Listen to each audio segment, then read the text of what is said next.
Muchas gracias, señor presidente. Buenas tardes a todos.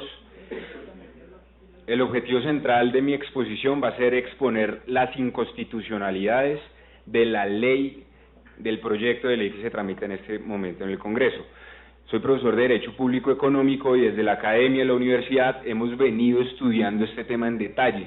No es un aspecto menor cuando hablamos de monopolio rentístico y el monopolio de licores en la Constitución. La primera de las inconstitucionalidades es que este proyecto de ley vacía el concepto de lo que es el monopolio, casi que va en contradicción del concepto de monopolio. Y aquí hay que explicar una cosa que es muy importante.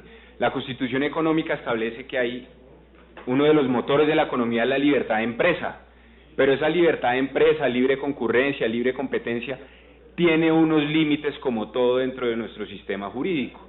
Y uno de esos límites es el monopolio que se llegue a fijar en ciertos sectores. Entonces, eso es lo primero que hay que aclarar. Monopolio es un límite. Ahora, ese límite que fijó la Constitución se puede establecer por vía legal. En un momento el legislador puede determinar que cierto sector de la economía le resulta clave y entonces debe ejercer su monopolio. Supongamos que el día de mañana la energía eléctrica es declarada sector fundamental, estratégico, y entonces sale una ley que lo declara como un monopolio, indemniza a los que estaban allí y desarrolla dicho monopolio. Pero aquí hay un aspecto que es fundamental y es de los temas centrales del debate. Es que cuando hablamos de juegos de suerte y azar y cuando hablamos de licores, el monopolio es un monopolio constitucional. Es decir, no es que la ley pueda decir si es monopolio o no es monopolio. La ley puede regular cómo se desarrolla, pero no puede determinar si es monopolio o no, porque eso ya lo ha dicho la Constitución. Esa primera conclusión es fundamental. Se trata de un monopolio constitucional. Ahora miremos lo que dice el artículo 2 del parágrafo 3 de este proyecto de ley. Dice básicamente lo siguiente: la finalidad del monopolio como arbitrio rentístico es la de reservar para los departamentos una fuente de recursos económicos. Esa es la naturaleza de los monopolios rentísticos, es conseguir unos ingresos que son necesarios para que el Estado pueda cubrir sus obligaciones. El Estado tiene que cubrir obligaciones en salud, educación, saneamiento básico, servicios públicos. ¿Y cómo va a cubrirlas? Pues a partir de una serie de rentas, de una serie de recursos, y uno de ellos son estos monopolios. Pero miren lo que a continuación dice el artículo 2, parágrafo 3. Dice: el ejercicio del monopolio no significa la exclusión de estas actividades del mercado, ni la restricción de su ejercicio por parte de los departamentos. Entonces, cuando uno lee esta aclaración, pues básicamente lo que está haciendo es contrariando la esencia del monopolio. Está desvirtuando lo que realmente es un monopolio. Cuando le dicen a uno, no, esto es un monopolio, pero no puede excluir a los demás que participen en el mercado, pues lo que está diciendo es que no es monopolio. Y cuando dice que aparte de eso los departamentos no pueden restringir el ejercicio de esta actividad, pues entonces no es un monopolio. Entonces, por la vía de la ley están desvirtuando la naturaleza del concepto de monopolio y están yendo en contra de lo que ha dicho la propia Constitución sobre esa materia. La segunda inconstitucionalidad, que también es muy importante, es que el monopolio recae sobre todos los aspectos. El proyecto de ley en numerosas normas diferencia entre lo que es la producción, la introducción y la comercialización. Todo con miras a decir que sí puede haber monopolio, que sí se puede romper el monopolio en alguno de estos aspectos.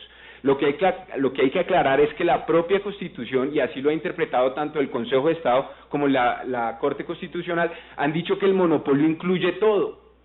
El monopolio incluye todo. El monopolio, incluye la producción, la introducción y la comercialización. Y miren lo que dice el Consejo de Estado en el concepto 1458 de 2002. Dice: el monopolio estatal de licores corresponde al conjunto de las actividades productivas cuyo objetivo inmediato no es únicamente la transformación de la materia, es decir, la producción, también la distribución de la producción industrial, su comercialización.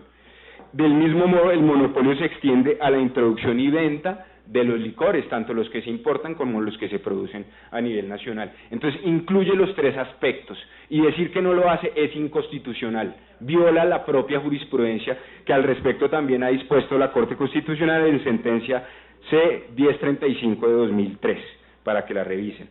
Aparte de eso, viola el principio de progresividad en materia de derechos sociales. ¿Qué es eso del principio de progresividad?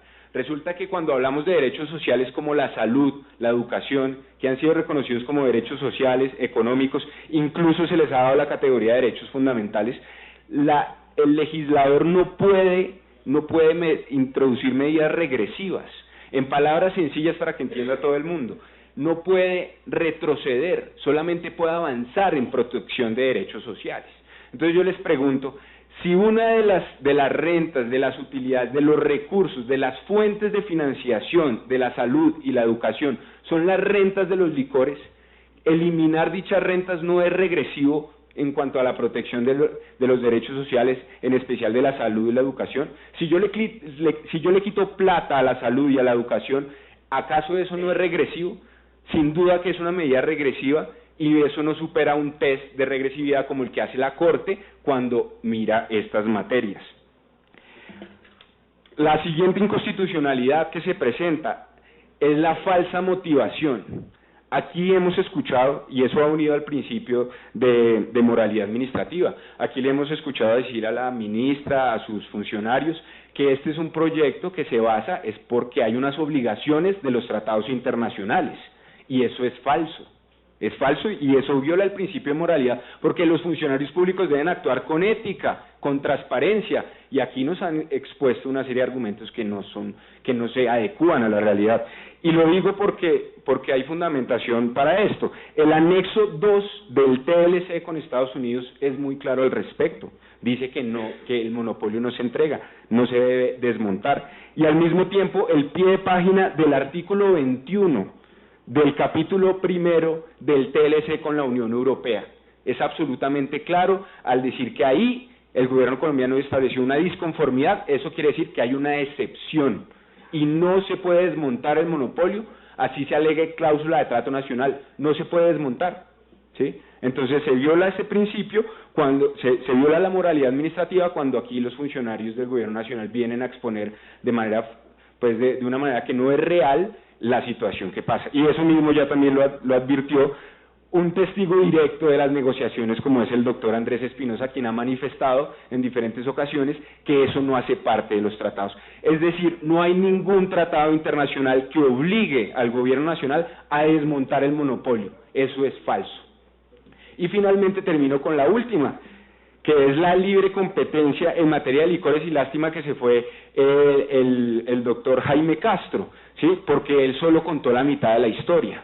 Él aquí nos dijo que en la Asamblea Nacional Constituyente fue un tema álgido e intenso el debate que se dio alrededor del desmonte de los monopolios, pero no contó cómo terminó esa discusión. Le faltó decir al doctor Jaime Castro que esa discusión, que la posición de desmontar el monopolio de licores fue derrotada en la Asamblea Nacional Constituyente. Y no solo fue derrotada por asuntos de corrupción como él lo señalaba, o ese no fue lo principal de la discusión. Una de las principales razones eran los temas de salud pública, porque aquí lo expresaron varias personas, que el licor tiene graves efectos para la salud de los colombianos. Y miren lo que dijo la Asamblea Nacional Constituyente para mantener el monopolio de los licores. Dijo lo siguiente: así entendió la Asamblea que la constitución del monopolio es un medio efectivo para controlar el consumo de los licores, ya que el régimen de competencia lo haría imposible, incluso en presencia de impuestos indirectos. Claro, si uno le deja esto a la libre competencia, todas las multinacionales, todas las empresas, con su ánimo de lucro legítimo, van a intentar vender y meternos licor a todos los colombianos por hasta donde nos quepa, ¿cierto? Pero si eso está controlado por el Estado, pues esa es la mejor manera de limitar. O sea, es un asunto de salubridad pública, de salud, no como lo mencionaba el doctor Jaime Castro, que es un tema de corrupción, que a propósito, si uno mira la corrupción que pueda presentarse en las licoreras nacionales, es ínfima a comparación de la gran corrupción que se presenta con las grandes corporaciones de licores, como lo demostraba el doctor que antes habló. Finaliza diciendo la Asamblea Constituyente lo siguiente: el monopolio de alcoholes y licores es una fuente de recursos básica para los departamentos, hasta el punto que su suspensión podría crear un caos económico en los mismos. Así lo definió la Asamblea Nacional Constituyente. Un caos. O sea, esto también tiene implicaciones en la autonomía territorial y en la descentralización administrativa, pues estos recursos son vitales para que estas entidades puedan acometer todas sus obligaciones. Finalizo diciendo una cosa, haciendo un llamado al Congreso de la República para que de ninguna manera acompañe este proyecto de ley que está hecho a la medida de unos intereses de grandes corporaciones y por el contrario este proyecto de ley lesiona de manera grave los derechos a la salud y a la educación de los colombianos. Muchas gracias.